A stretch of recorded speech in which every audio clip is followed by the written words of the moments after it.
Assalamualaikum warahmatullahi wabarakatuh. Waalaikumsalam warahmatullahi wabarakatuh. Bismillahirrahmanirrahim. Alhamdulillahi rabbil alamin. Wassalatu wassalamu ala ashrafil anbiya'i wal mursalin, Sayyidina wa maulana Muhammadin wa ala alihi wa ashabihil mujahidin at-tahirin, amma ba'du. Saudara-saudara kaum muslimin rahimakumullah, agama mengajarkan bahwa di dalam melaksanakan segala macam pekerjaan hendaklah dilaksanakan dengan penuh hati-hati dan perhitungan. Dikatakan dalam pepatah, fit ta'annis salamah wa fil ajalatin nadamah. Di dalam keberhati-hatian itu ada keselamatan, dan di dalam sikap tergesa-gesa, di dalam sikap terburu-buru biasanya mengandung penyesalan. Tetapi ada 5 perkara yang malah memang harus dikerjakan secara buru-buru. Apa yang 5 perkara itu? Pertama, mengubur jenazah. Tidak baik kalau jenazah itu disemayamkan sampai 2-3 hari di rumah. Dan yang lebih baik mengubur jenazah itu adalah di tempat di mana dia meninggal. Contohnya adalah baginda Nabi. Beliau kelahiran Mekah. Beliau wafat di Madinah, maka di Madinah itulah beliau dimakamkan dan bukan di kota Mekah. Karena prinsipnya agama menginginkan kemudahan dan tidak menginginkan kesukaran. Hal kedua yang harus dikerjakan dengan segera ialah mengawinkan anak perempuan.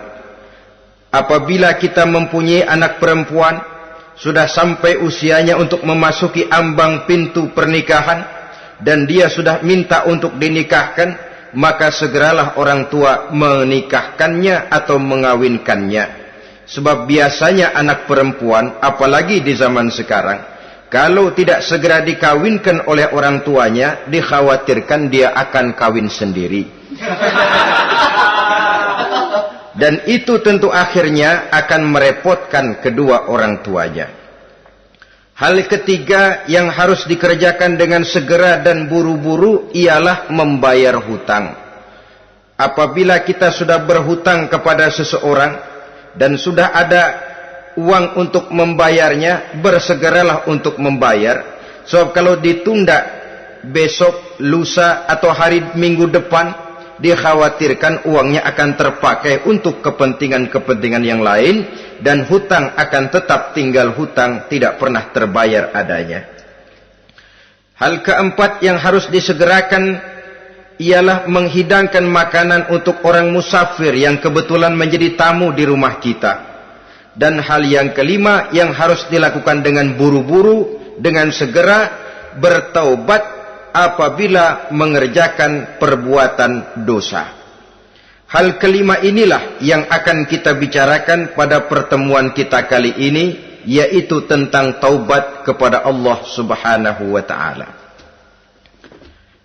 Taubat berasal dari kata-kata taba yatubu, yang isim masdarnya adalah taubatan. Artinya sama dengan roja'a yarji'u, ada ya'udu, pulang atau kembali. Bertobat maksudnya kembali dari yang dilarang oleh Allah. Kalau dalam perjalanan hidup ini kita suka menerjang larangan-larangan Allah, melaksanakan apa-apa yang dilarang olehnya, maka taubat artinya meninggalkan larangan-larangan itu dan kembali kepada apa yang diperintah oleh Allah Subhanahu wa ta'ala. Kenapa taubat ini harus disegerakan?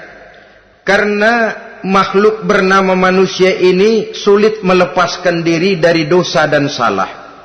Nabi bersabda, kullu bani Adam khatta'un wa khairul khatta'ina tawwabun. Setiap anak Adam, yakni setiap manusia, pasti mempunyai dosa dan kesalahan.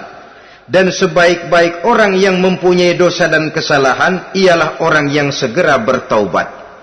Dengan kata lain, orang yang baik sesungguhnya bukanlah orang yang tidak punya salah, karena tidak ada orangnya yang tidak punya salah. Tetapi orang yang baik adalah orang yang apabila melakukan kesalahan, dia segera sadar, dijadikannya kesalahan itu sebagai pelajaran untuk tidak diulanginya lagi pada masa-masa yang akan datang. Inilah yang digambarkan oleh Allah Subhanahu wa taala dalam surah Ali Imran ayat 135. Walladzina iza fa'alu fahishatan, dan orang-orang yang apabila mereka terjatuh ke dalam perbuatan dosa, au zalamu anfusahum, atau berbuat zalim kepada diri mereka sendiri, dzakarullaha fastaghfaru lidzunubihim, mereka segera ingat kepada Allah dan memohon ampun terhadap dosa yang pernah mereka kerjakan. Saudara-saudara kaum muslimin rahimakumullah, sejak awalnya iblis memang sudah memproklamirkan diri di hadapan Allah Subhanahu wa taala. Apa kata iblis? Ya Rabbi wa izzatika la azalu aghwi bani adama ma damat arwahuhum fi ajsadihim.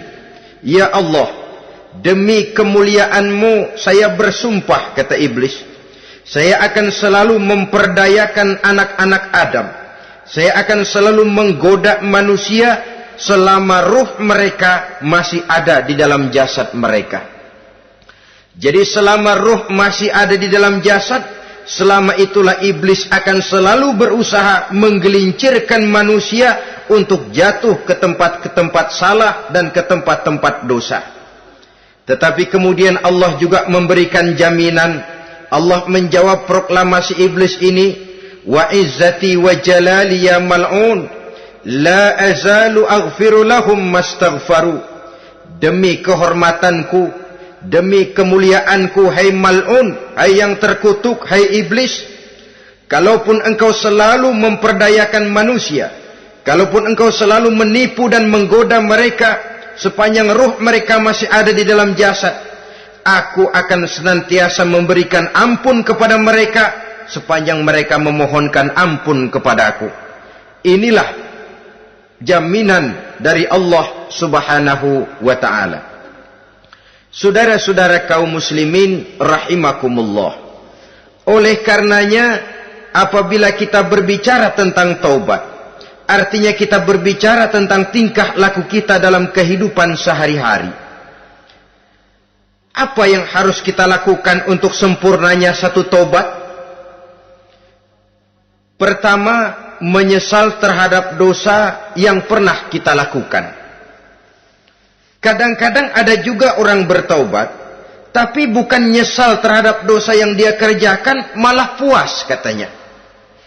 Dia ngomong sama teman-temannya, saya dulu zaman muda sudah kenyang judi, kenyang zina, kenyang mabuk-mabukan, sudah puas. Sekarang tinggal benernya saja, saya sudah taubat. Taubatnya sih bagus, tapi puasnya itu yang jelek. Kenapa harus dikatakan puas? Bukan puas, menyesal. Menyesal saya dulu. Kenapa hanyut terjebak dosa? Kenapa tenggelam di meja judi? Kenapa tenggelam di minum-minuman keras? Kenapa hanyut kepada perbuatan munkar dan maksiat? Saya menyesal sekali. Menyesal diperintah dan bukan malah puas. Dari rasa menyesal ini nanti timbul hal yang kedua, yaitu berniat tidak akan mengulangi lagi perbuatan dosa. Kalau menyesal tapi masih diulangi lagi, itu belum taubat yang sebenarnya. Saya kapok, menyesal, tidak mau minum minuman keras lagi. Besok tidak ada minuman keras, malah pusing, nyari kesana kemari. Itu belum taubat yang sebenarnya. Jadi setelah menyesal, berniat tidak akan mengulangi lagi perbuatan dosa itu. Kalau menyesal tapi masih diulanginya lagi, itu sama saja dengan main-main. Saudara-saudara kaum muslimin rahimakumullah, Barangkali itu yang orang namakan dengan taubat sambal namanya.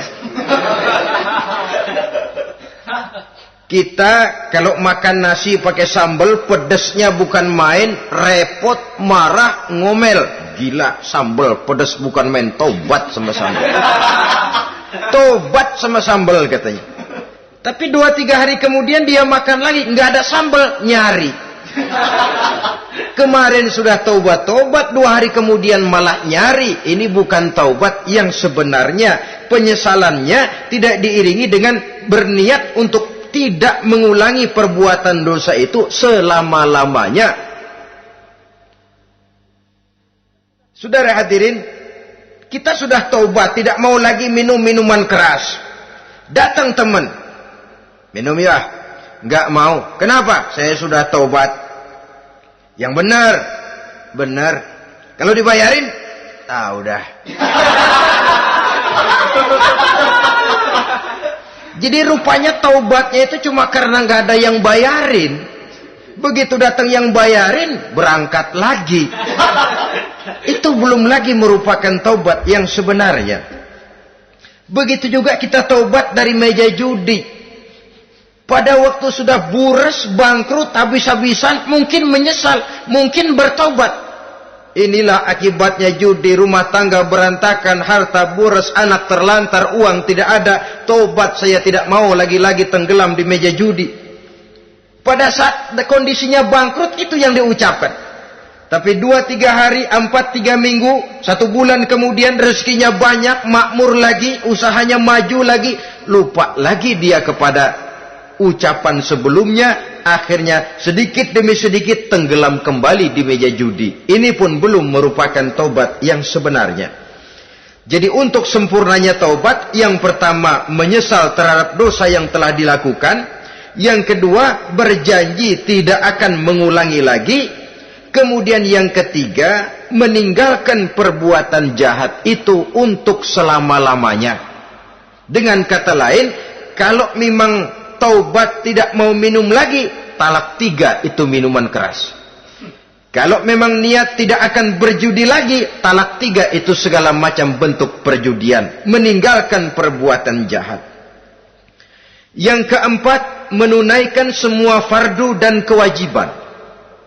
Sebab barangkali pada saat kita tenggelam dalam dosa, perintah-perintah Allah, jangankan yang sunnah, yang wajib saja sering kita lalaikan. Maka apabila diri telah berniat melaksanakan taubat, maka tunaikan semua kewajiban yang disyariatkan oleh agama kepada kita. Yang kelima, meminta halal kepada para lawannya dengan termasuk mengembalikan hak milik orang lain. Ini kalau menyangkut hukukul adamiyin atau hak-hak manusia. Jadi kalau kita berdosa kepada sesama manusia, Allah belum akan menerima taubat kita kalau kita belum minta maaf kepada yang bersangkutan. Adapun kalau kita sudah minta maaf tapi yang bersangkutan tidak mau memberikan maaf, itu urusan dia kepada Allah. Urusan kita adalah meminta maaf kepada yang bersangkutan. Hal yang keenam, mendidik atau melatih diri untuk bertaat kepada Allah. Sebagaimana kita dulunya telah melatih diri, memperturutkan diri untuk berbuat durhaka. Lalu memperbaiki yang dimakan dan yang diminum. Itu juga merupakan ciri dari orang-orang yang melaksanakan taubat kepada Allah Subhanahu wa ta'ala. Kemudian apalagi memperbanyak istighfar di dalam kehidupan. Disabdakan oleh Nabi, inna likulli da'in dawa'un wa dawa'u zunubi al-istighfar. Sesungguhnya segala macam penyakit tentu ada obatnya, dan obat dari segala macam dosa adalah istighfar. Saudara-saudara kaum muslimin rahimakumullah. Jadi kalau yang terdahulu merupakan perbuatan-perbuatan konkret, maka yang terakhir ini taubat dalam bentuk ucapan berupa memperbanyak istighfar, memohonkan ampun kepada Allah Subhanahu wa ta'ala. Mari kita lihat dalam teladan hidup kita, manusia yang hatinya paling bersih tidak lain adalah Rasulullah sallallahu alaihi wasallam. Beliau sudah mendapat jaminan ampun dari seluruh dosa. Liyaghfira lakallahu ma taqaddama min zambika wa ma ta'akhkhar, kata Allah. Muhammad, dosamu yang dahulu, dosamu yang sekarang, dosamu yang akan datang jikalau memang ada, seluruhnya sudah mendapat jaminan ampun dari Allah. Tetapi coba lihat dari sejarah perjalanan hidup yang mulia ini. Sungguh pun beliau sudah nyata-nyata mendapat jaminan ampun dari Allah. Beliau mengatakan, ayyuhan nas, tubu ilallah, fa inni atubu fil yaumi mi'ata marrah. Wahai manusia, bertaubatlah kepada Allah, maka sesungguhnya saya, kata beliau, dalam satu hari bertaubat 100 kali kepada Allah. Dalam riwayat yang lain, sab'ina marrah, 70 kali beliau mengucapkan istighfar minimalnya dalam sehari semalam. Orang yang sudah nyata-nyata mendapat jaminan ampun dari Allah ini, satu hari satu malam istighfarnya minimal 70 kali. Apatah lagi kita yang nyata-nyata belum mendapat jaminan ampun dari Allah. Di dalam satu hadis diriwayatkan bahwa iblis laknatullah alaih pernah berkata, ahlaktun nasa bizzunubi wal ma'asi. Aku rusak dan aku hancurkan kehidupan manusia dengan dosa dan dengan segala macam perbuatan maksiat. Iblis menghancurkan manusia dengan menanamkan kegemaran berbuat dosa dan menanamkan kesukaan untuk bergelimang dalam dunia maksiat. Tetapi kemudian iblis mengakui, wa ahlakuni bila ilaha illallah wal istighfar. Tetapi kemudian terbalik, manusia menghancurkan aku dengan kalimat la ilaha illallah dan dengan istighfar, yakni mengucapkan astaghfirullahal azim. Inilah senjata pemungkas menghadapi upaya iblis untuk menghancurkan manusia. Kalau iblis menghancurkan manusia dengan perbuatan dosa, dengan menenggelamkan manusia ke dalam perbuatan-perbuatan maksiat, hendaknya kita sadar. Pada saat kita terdorong untuk melakukan perbuatan dosa, kita lalu sadar inilah perangkap iblis untuk membinasakan saya. Pada saat kita terjebak ke dalam perbuatan maksiat dan munkarat, ingatlah baik-baik, inilah perangkap iblis untuk merusak dan membinasakan saya. Maka hancurkan perangkap iblis, hancurkan tipu daya dan usaha iblis itu dengan apa? Dengan kalimat la ilaha illallah dan dengan memperbanyak istighfar. Falamma ra'aitu dzalik, ketika aku lihat hal itu, kata iblis, mereka hancurkan kita dengan dosa dan maksiat, dan kita hancurkan mereka dengan la ilaha illallah dan istighfar. Diamkah iblis? Puaskah iblis? Ternyata tidak. Apabila aku lihat usaha manusia itu, ahlaktuhum bil huda, ahlaktuhum bil hawa, wahum yahsabuna annahum muhtadun. Apabila mereka hancurkan aku dengan la ilaha illallah dan istighfar, maka aku kembali menghancurkan mereka dengan mempergunakan hawa nafsu, sehingga mereka menyangka bahwa mereka adalah orang-orang yang mendapat petunjuk.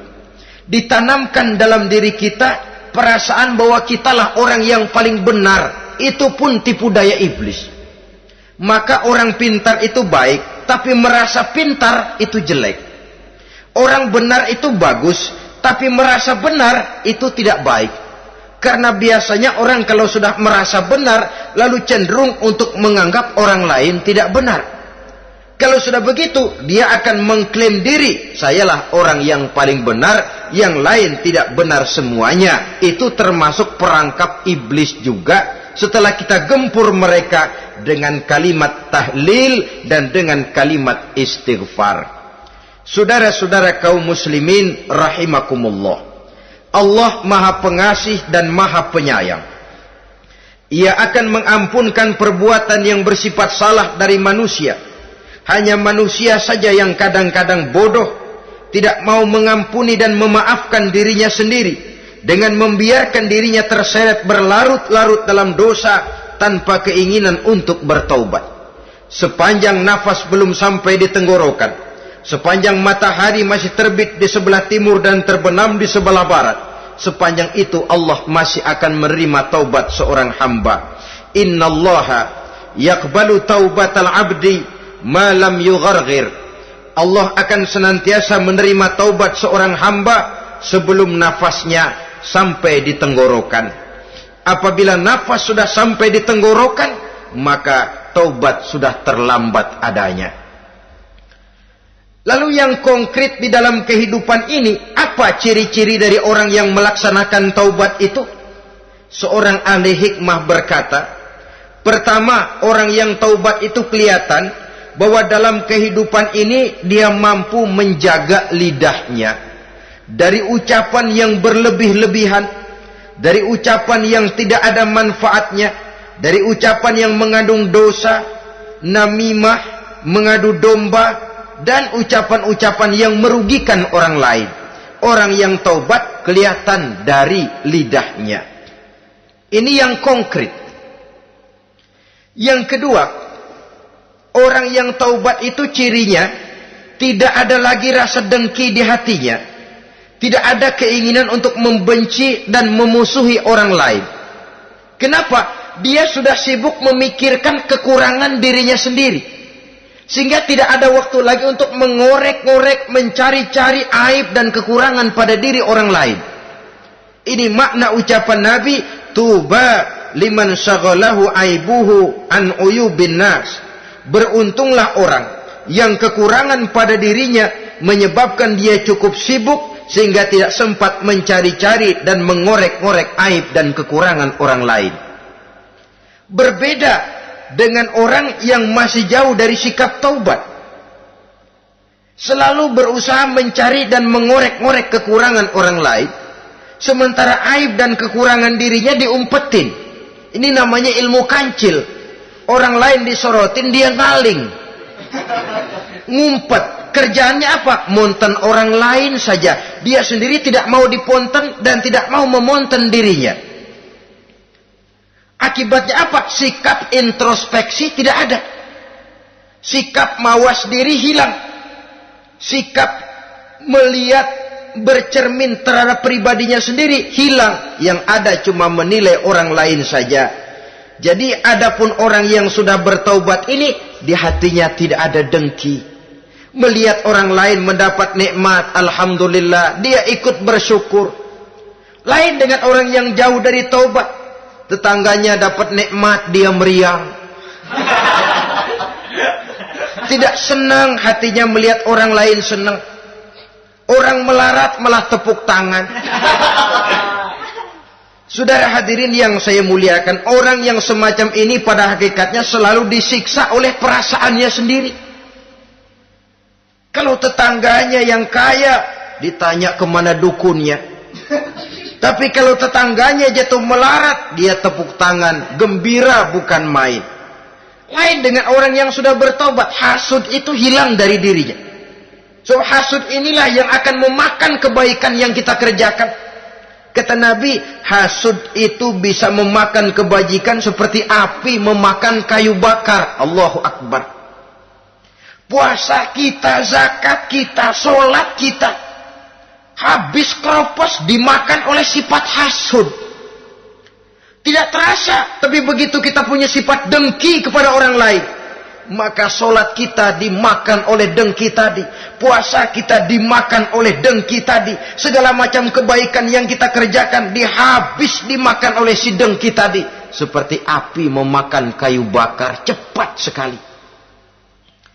Itulah sebabnya bagaimanapun banyak kebaikan yang sudah kita kerjakan, jangan bangga dan jangan lalai.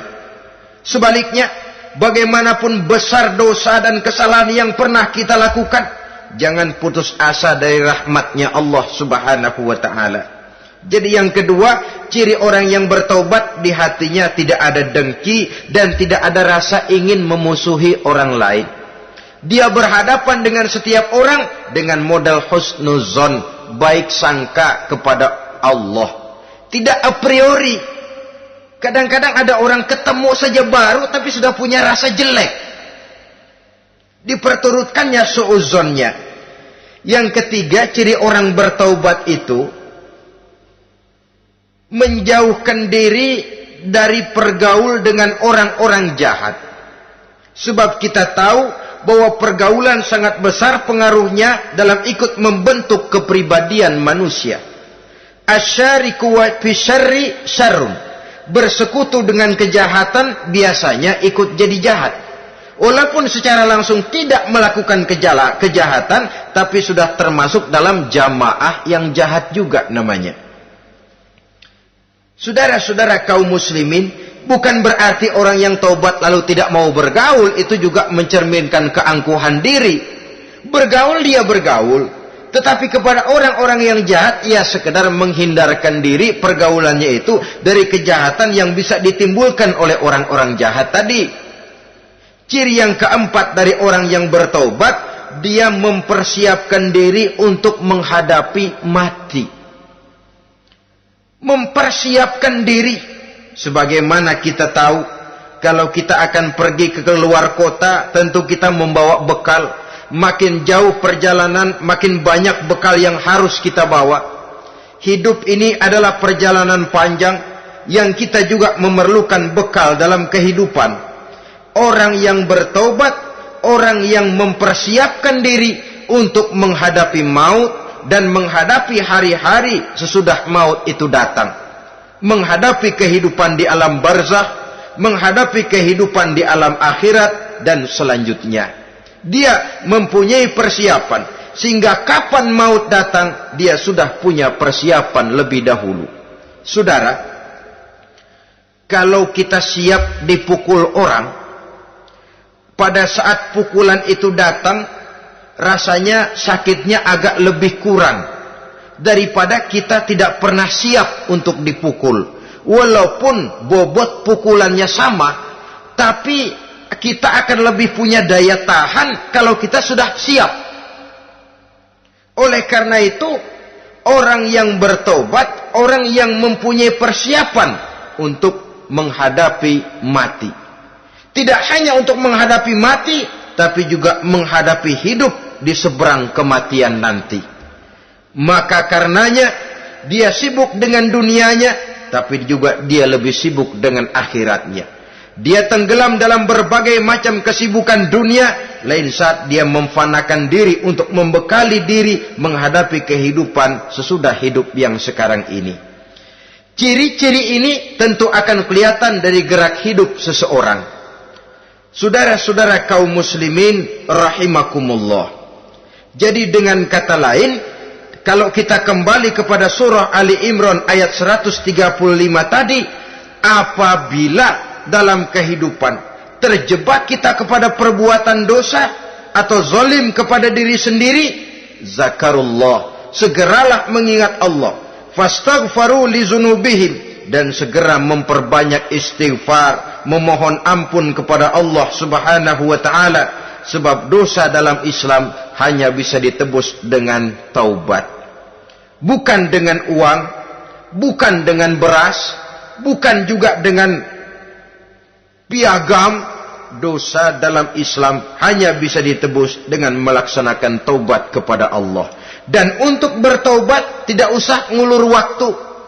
Besok saja, bulan depan saja, tahun depan saja, nanti saja kalau sudah agak sedikit tua. Ibarat diri kita ini kaca, kata Imam Ghazali, maka dosa adalah debu. Apabila kaca kena debu, sedikit nempel debu, lalu dilap, sedikit nempel debu, terus dilap lagi, insya Allah kaca akan tetap bersih. Tapi kalau kita menunggu debu sampai banyak, apalagi sampai berurat, berkarat, nanti akan sulit membersihkannya. Demikian hati manusia itu. Kalau sudah dihinggapi oleh dosa, ditumpuknya lagi, berkarat dosa dalam hati, biasanya berat untuk melaksanakan taubat. untuk lebih meningkatkan pengertian kita tentang ciri dari orang-orang yang bertaubat, mari kita ikuti sebuah dialog yang pernah terjadi antara Rasul dengan para sahabat. Satu hari ketika sedang berkumpul dengan para sahabat, baginda Rasul bertanya, "Atadruna manit taib?" Saudara-saudara, tahu enggak saudara-saudara, siapa sebenarnya orang-orang yang bertaubat itu? Macam-macamlah jawaban para sahabat, tapi yang jelas akhirnya mereka berkata, Allahu wa rasuluhu a'lam. Allah dan Rasulnya yang lebih tahu siapa sebenarnya orang yang bertaubat itu. Atas jawaban ini, baginda Rasul lalu menegaskan, pertama, man taba wa lam yata'allamil ilma falaysa bitaibin.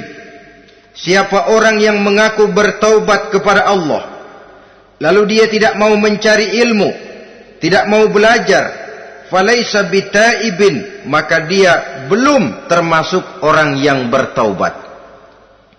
Jadi di sini jelas bahwa bukan hanya dari dosa kita bertaubat, juga bertaubat dari kebodohan.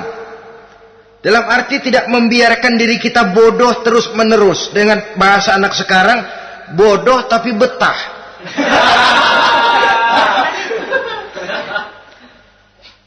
Orang yang mengaku bertaubat tapi tidak menggali ilmu, tidak mau belajar, tidak mau mencari ilmu, tidak hadir di mana majelis taklim, belum dianggap taubat yang sebenarnya.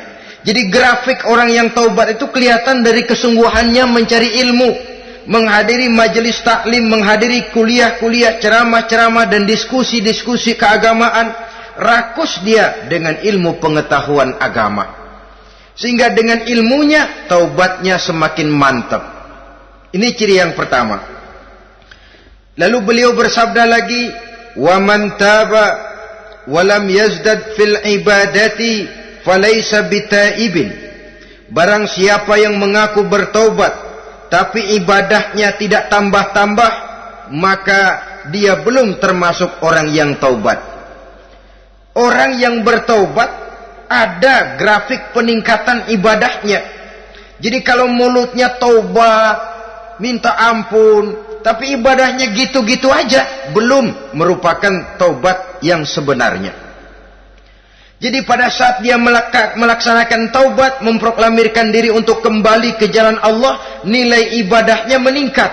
Kalau sholatnya tadinya cuma sekedar yang wajib-wajib saja, setelah dia taubat bertambah melaksanakan yang sunnah, rawatibnya, qobliyah, ba'diyahnya, atau kemudian nawafilnya berupa tahajud, hajat, duha, istikharah, dan solat-solat sunnah lainnya. Jadi kelihatan dari peningkatan ibadahnya.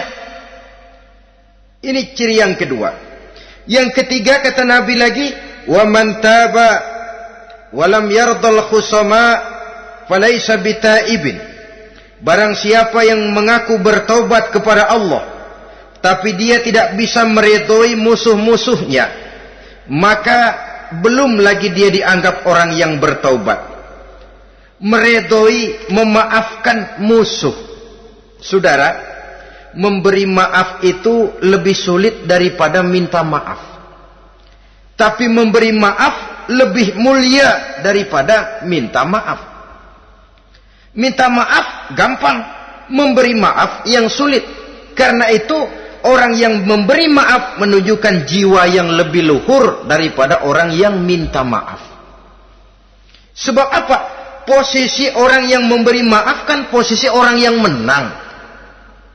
Biasanya dalam posisi menang orang gampang congkak dan sombong. Orang datang minta maaf kepada kita,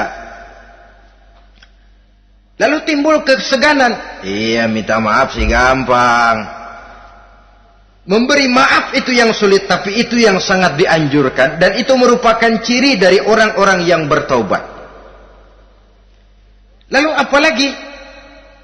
Wa man taba wa lam yughayyir libasahu wa zinatahu falaysa bitaibin. Barang siapa yang mengaku bertaubat tetapi pakaian dan perhiasannya tidak berubah, maka dia belum lagi dianggap bertaubat. Orang bilang pakaian memang kulit, yang penting isi. Tetapi bagaimanapun kulit mencerminkan isi. Dari pakaian kita bisa mengkaji kepribadian seseorang.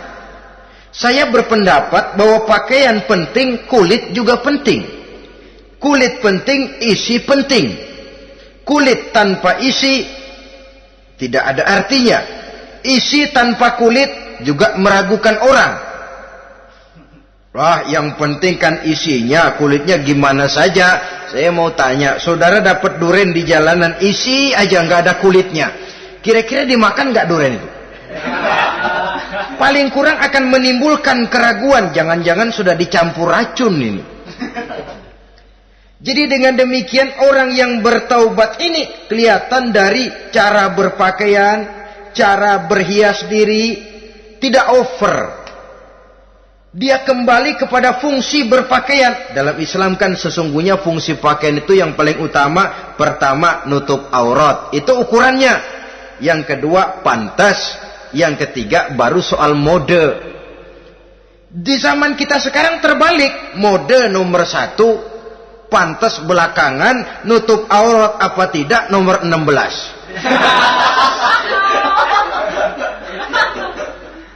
Kalau sudah mode, kita kekurangan pertimbangan. Ini buat saya pantas apa tidak, ini menutup aurat apa tidak. Kita balik.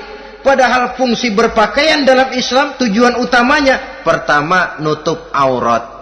Biar modenya mutaakhir, ciptaan Pierre Cardin sekalipun, kalau memang tidak nutup aurat, ya hukumnya masih belum berpakaian. Atau juga ukuran yang kedua, pantas. Yang orang lain pantas kita pakai, belum tentu kita pantas. Kita kadang-kadang kehilangan pertimbangan. Lihat iklan bintang film memakai pakaian yang begini bagus, lalu kita pakai saja. Ya tentu namanya bintang film. Kadang-kadang pakaian untuk show dipakai buat kondangan. Akhirnya habis sekampung orang nonton dia. Ya nggak pantas toh, nggak wajar. Saudara hadirin yang saya muliakan, orang yang bertobat kelihatan dari pakaian dan perhiasannya. Kalau sudah memakai perhiasan, ya sekedarnya saja. Tidak lalu dengan niat supaya orang tonton, supaya orang lihat, supaya orang tahu dia kaya, supaya timbul decak kagum, asal dia lihat orang lalu wah. Kalau sudah diwahi lalu senang. Saudara hadirin yang saya muliakan. Kemudian kata Nabi lagi, wa man taba wa lam yubaddil ashabahu falaysa bitaibin. Siapa yang mengaku bertaubat tapi pergaulannya dari itu ke itu saja, seperti itu juga, tidak mengalami perubahan, maka dia belum lagi dianggap bertaubat. Kalau taubat kita dari judi, jangan bergaul lagi dengan penjudi. Dalam arti jangan berkumpul di majelis judi. Ah, saya sih udah taubat nggak main judi, tapi ngumpulnya di situ terus. Ya bagaimana? Pada akhirnya toh akan terseret juga. Saudara hadirin yang saya muliakan, jadi dengan demikian lingkungan juga sangat besar pengaruhnya dalam kriteria orang yang bertaubat. Selanjutnya Nabi bersabda, "Wa man taba wa lam yughayyir khuluquhu falaysa bitaibin." Siapa yang mengaku bertaubat tapi akhlaknya, budi pekertinya tidak mengalami perubahan, maka orang itu pun belum dianggap bertaubat. Ini juga konkret. Orang yang bertaubat kelihatan dari akhlaknya. Kalau kemarin sama orang tua songong, kurang ajar, nyelongcong, maka setelah taubat dia berakhlak kepada orang tua. Kalau kemarin kepada anak muda menindas, tidak senang kepada anak muda yang maju, setelah dia taubat dia bisa menyayangi kepada anak-anak muda. Akhlak ini lain dengan adat, istiadat. Adat biasanya hanya memandang yang lahir, sedangkan akhlak zahir batin dipandang. Contoh, seorang anak muda kalau lewat di depan orang tua membungkukkan badan, menurut adat dia sudah sopan. Tapi menurut akhlak belum tentu berakhlak. Tergantung kepada niatnya apa membungkukin badan. Permisi apa ngina. Kan mungkin saja orang membungkukan badan lewat di depan aki-aki karena menghina sebab aki-aki itu badannya udah bungkuk. Jadi gerakan zohir yang baik yang diiringi dengan niat yang baik itulah cerminan daripada akhlak. Kalau adat terlepas dari soal niat. Asal zohirnya sudah oke, menurut adat, oke dia beradat. Niatnya apa? Adat tidak pernah menilai. Maka orang yang bertaubat pun kelihatan dari akhlaknya. Dan akhlak itu adalah keseluruhan tingkah hidup manusia. Cara berjalan ada akhlak. Cara makan ada akhlak. Cara duduk ada akhlak. Cara tidur ada akhlak. Sehingga pantas ketika Siti Aisyah ditanya, Aisyah, Rasulullah itu akhlaknya apa sih? Beliau menjawab, karena Rasulullah khuluquhul Quran. Rasulullah itu akhlaknya Quran. Sehingga di kalangan ilmuwan lalu ada ungkapan bahwa Nabi Muhammad adalah Quran berjalan. Maksudnya seluruh konsepsi Quran sudah diterjemahkan dalam kehidupan Nabi.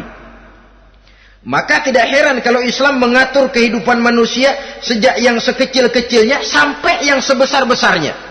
Cara berpakaian ada akhlaknya, kan begitu toh dalam Islam. Saudara diri di depan kaca, ngaca, ada akhlaknya, ada bacaannya. Allahumma kama hassanta khalqi fahassin khuluqi. Sampai saudara masuk ke dalam WC sekalipun ada akhlaknya. Karena akhlak adalah keseluruhan gerak hidup manusia. Orang yang bertobat kelihatan dari perubahan akhlaknya. Kemudian beliau bersabda, "Wa man taba wa lam yatwi firashahu wa bisatahu falaysa bitaibin." Siapa orang yang mengaku bertaubat tetapi dia tidak menggulung tempat tidur dan spraynya, maka dia belum dianggap bertaubat. Ini bahasa kinayah. Menggulung spray, melipat tempat tidur artinya lebih banyak ibadahnya daripada tidurnya.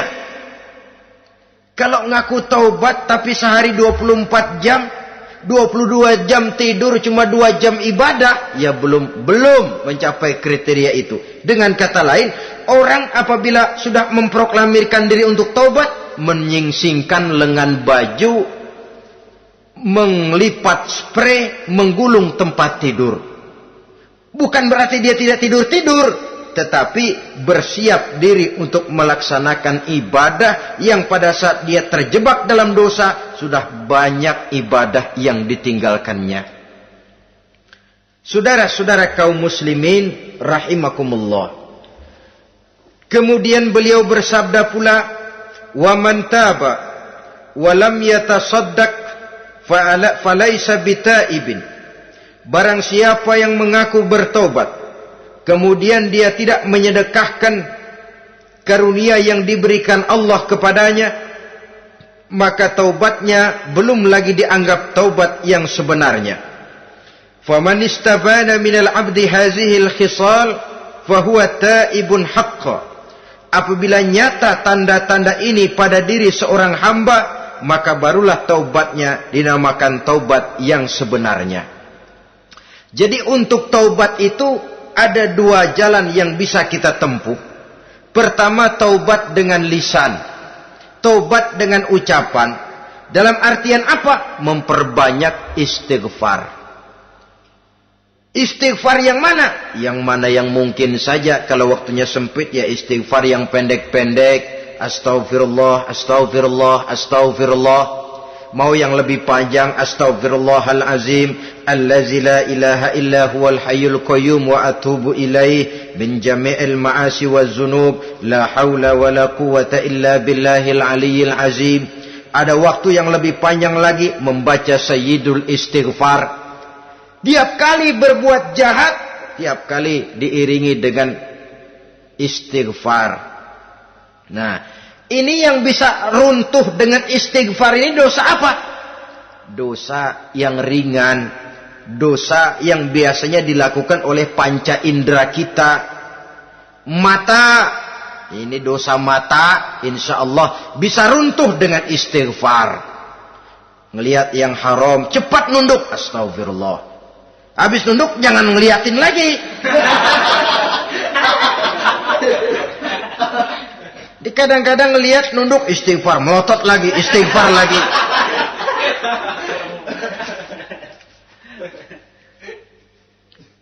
Saudara hadirin yang saya muliakan, kata Imam Ali, nazratul ula laka wasaniyatu alaika. Ini dalam menjaga mata. Pandangan pertama rezekimu kelihatan, namanya kelihatan kan rezeki. Pandangan pertama rezekimu, ulangannya dosamu. Ulangannya ini yang bisa membawa dosa. Dosa karena lidah, mengucapkan kata-kata yang menyakitkan orang. Dengan istighfar, insya Allah runtuh. Adapun dosa-dosa besar lainnya, tentu harus dengan perbuatan. Tidak cukup dengan sekedar istighfar saja. Perbuatannya apa? Itulah seperti yang sudah saya sampaikan pada ciri-ciri orang yang bertaubat tadi. Oleh karenanya, beruntunglah kita masih diberikan umur oleh Allah. Sehingga segala dosa dan kesalahan yang kita lakukan, kita masih punya kesempatan untuk mengadakan pemutihan, bertaubat kepada Allah. Nah, apa kemudahan yang diberikan Allah kepada orang yang melazimkan istighfar di dalam hidupnya? Pertama, kata Nabi, man lazimal istighfar, siapa orang yang melazimkan, membiasakan diri istighfar, diberikan keistimewaan oleh Allah. Pertama, ja'alallahu lahu min kulli dhiqin makhraja. Allah akan memberikan jalan keluar untuknya dari segala macam kesulitan. Hidup ini kan problem. Makin tinggi status sosial, makin banyak urusan. Urusan akan selesai apabila hidup di dunia selesai. Kita menyangka orang lain lebih enak dari kita, padahal tiap orang punya urusan. Yang namanya enak barangkali persis seperti pelangi biang lala itu. Tidak pernah di atas kepala kita, di atas kepala orang lain saja. Begitu kita memandang keenakan dalam hidup ini. Petani bilang pedagang enak, pedagang bilang petani enak. Tapi begitulah keenakan itu. Orang yang melazimkan istighfar, dia akan diberikan jalan keluar dari segala macam kesulitan. Menurut perhitungan otak, deadlock, buntu, tidak sanggup lagi, entah bisa terwujud dan terlaksana. Allah memberikan jalan keluar dari segala kesulitan. Saudara, kalau Allah sudah memberikan jalan keluar dari kesulitan, siapa lagi yang bisa bikin sulit kita? Kalau Allah yang memberikan jalan keluar, everything is running well katanya. Semua urusan bisa jalan dengan lancar. Tapi tanpa istighfar, jauh kita dari Allah. Jalan yang sudah lapang pun bisa jadi sempit. Urusan yang sudah nyata akan selesai pun bisa jadi injelimet. Dan jalan yang tadinya tidak berliku-liku pun bisa berliku-liku. Ini faktor yang di luar perhitungan matematis. Kita tidak mampu, Allah maha mampu. Menurut akal kita tidak mungkin. Kalau Allah mau, tidak ada yang tidak mungkin. Saudara-saudara, ini fasilitas pertama. Orang yang gemar istighfar, diberikan jalan keluar dari segala macam kesulitan. Yang kedua, wa min kulli hammin faraja. Diberikan kegembiraan dari setiap kesusahan yang dihadapinya.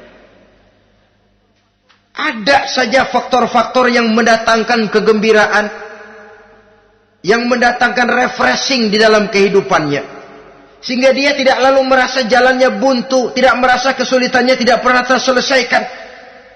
Dan yang ketiga, fasilitas yang diberikan Allah kepada orang yang gemar istighfar, wa razaqahu min haitsu la yahtasib. Allah akan memberikan kepada mereka rizki dari jalan yang tidak pernah mereka sangka-sangka. dari jalan yang tidak pernah mereka perkirakan sebelumnya. Saudara-saudara kaum muslimin rahimakumullah. Inilah fasilitas ketiga yang diberikan Allah kepada orang yang gemar istighfar. Rizkinya datang dari jalan yang tidak disangka-sangka. Sebab rizki ini juga termasuk hal gaib. Dan jangan lupa, ar-rizku bimakna al-ata hissiyan kana au ma'nawiyan. Rizki adalah pemberian baik yang konkret maupun yang abstrak. Kita sering membatasi pengertian rezeki, maka rezeki kita jadi sering terbatas. Menurut kita kan yang namanya rezeki cuma duit saja. Kalau bukan duit bukan rezeki. Padahal semua karunia Allah itu rezeki. Umur rezeki, istri rezeki, anak rezeki, pangkat dan jabatan rezeki, termasuk duit juga rezeki. Tapi dalam kebiasaan kita rezeki cuma duit. Begitu duit seret, kita anggap rezeki macet. Maka akhirnya kita tidak bersyukur kepada Allah. Padahal mungkin di sektor duit macet, tapi rezeki dari segi lain, ilmu barangkali tambah, wibawa naik, pangkat naik, anak tambah, itu juga merupakan rezeki. Saudara-saudara kaum muslimin rahimakumullah. Orang yang gemar istighfar ini diberikan rezeki dari jalan yang tidak disangka-sangkanya. Dibukakan perbendaharaan Allah untuknya. Sehingga rezekinya datang dari cara yang tidak disangka-sangka. Allah Maha Kaya. Kalau dia mau, la mani'a lima a'taita wa la mu'tiya lima mana'ta. Tidak satu kekuatan pun yang mampu mencegah apa yang hendak diberikan Allah. Dan tidak satu kekuatan pun yang sanggup memberikan apa yang dicegah oleh Allah Subhanahu wa ta'ala. Ini keistimewaan yang diberikan Allah kepada mereka yang gemar beristighfar di dalam kehidupan ini. Jangan lagi berpikir, gua sih nggak punya dosa, istighfar amat. Sombong, saudara-saudara. Manusia itu lebih baik merasa banyak dosa daripada merasa tidak punya dosa. Tanda orang bahagia, kata Nabi 4. Pertama, orang yang selalu ingat kepada kesalahan yang pernah dia lakukan. Itu orang bahagia. Selalu ingat kepada kesalahan yang pernah dilakukannya. Sehingga pada saat akan melakukan kesalahan yang baru, dia mikir-mikir. Dosa gue yang kemarin udah 3 keranjang, nih nambah lagi. Ingatannya terhadap kesalahan yang lalu akan merupakan langkah preventif yang mencegah dirinya untuk tidak menambah kesalahannya. Orang bahagia, orang yang selalu ingat kesalahan yang pernah dia lakukan, terbayang di pelupuk mata, bukan ngumpet-ngumpetin dosa. Sebab apa yang mau kita umpetin di hadapan Allah? Yang kedua, tanda orang bahagia itu orang yang selalu melupakan kebaikannya. Kalau dia berbuat baik, dia lupakan. Dia anggap dirinya belum pernah berbuat baik. Sehingga di mana ada kebaikan, dia tidak bisa ikut. Dia merasa sangat rugi.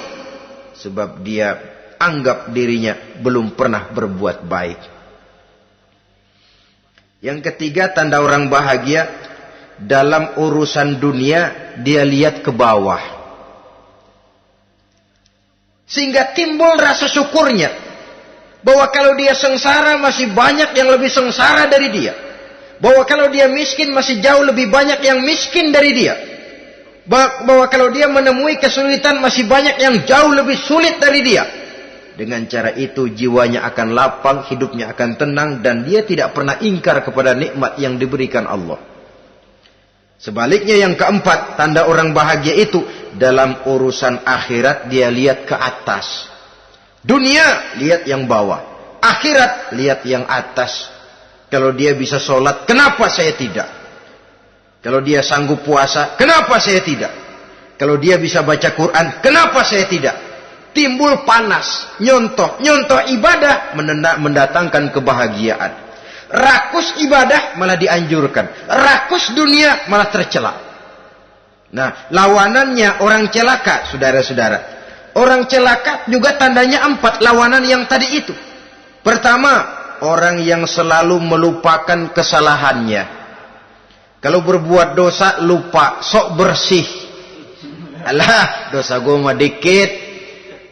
Saudara hadirin yang saya muliakan, orang yang selalu melupakan kesalahan, menganggap dirinya bersih, akhirnya kalau ingin berbuat dosa nggak mikir-mikir.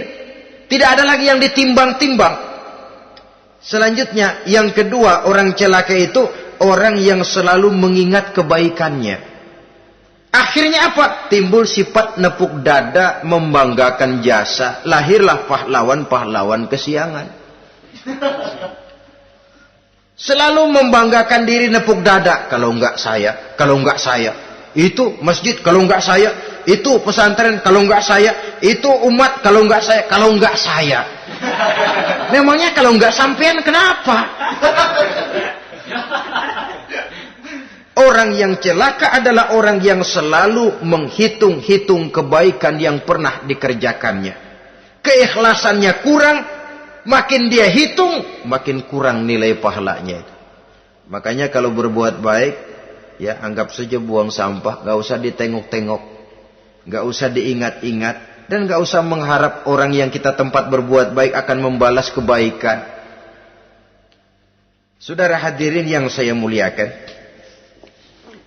yang ketiga, tanda orang celaka dalam urusan dunia, ngelihatnya ke atas. Panasnya timbul. Syirik dan dengkinya naik. Rakusnya jadi.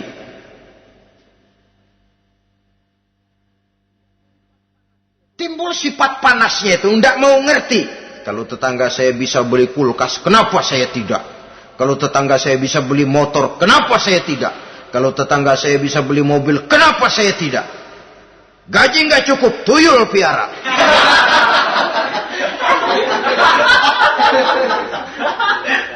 Orang itu kalau sudah didorong oleh rakus kan bisa jadi menghalalkan segala macam cara untuk mencapai tujuan. Dibakar oleh sifat tamak dan rakus bin serakah. Nah, kalau sudah didorong oleh rasa rakus, yang segera tersingkir pertama rasa malu. Orang kalau sudah rakus nggak ada malunya, rasa malunya hilang. Padahal syarat jadi orang itu kan kalau punya rasa malu. Nggak punya rasa malu, kurang syarat jadi orang. Akan bagaimana jadinya masyarakat, bahkan bangsa dan negara, kalau rakyatnya sudah tidak punya rasa malu. Yang kedua, rasa takut hilang, terutama takut kepada Allah. Sirna sama sekali. Sudah tujuan menghalalkan cara. Yang keempat, tanda orang celaka dalam urusan akhirat, lihatnya malah ke bawah. Kenapa kamu enggak sholat? Itu bapak anu yang tuaan, enggak, saya enggak lagi. Kenapa ngelihatnya mesti kepada yang begitu? Sehingga lalu tidak ada gairah untuk mencontoh. Saudara-saudara kaum muslimin rahimakumullah, walaupun serba singkat oleh karena terbatasnya ruang pembicaraan ini, mudah-mudahan bisa memberikan gambaran sepintas tentang ciri-ciri orang yang bertaubat. Dengan harapan, marilah kita menjadi orang yang bertaubat sebenarnya, dengan ciri menyesal terhadap dosa yang pernah kita lakukan, meninggalkan perbuatan jahat, dan berjanji tidak akan mengulangi lagi perbuatan jahat itu. Kalau dia menyangkut hak-hak manusia, maka hak itu harus kita kembalikan, dan kepada yang bersangkutan kita harus meminta maaf. Apabila ditambah dengan kegiatan lisan, memperbanyak istighfar dalam kesempatan yang mungkin di sepanjang perjalanan hidup ini. Ini sajalah yang kita bicarakan pada pertemuan kali ini. Terima kasih atas segala perhatian. Mohon maaf atas segala kekurangan. Usikum wa nafsi bitaqwallah. Wassalamualaikum warahmatullahi wabarakatuh. Waalaikumsalam warahmatullahi wabarakatuh.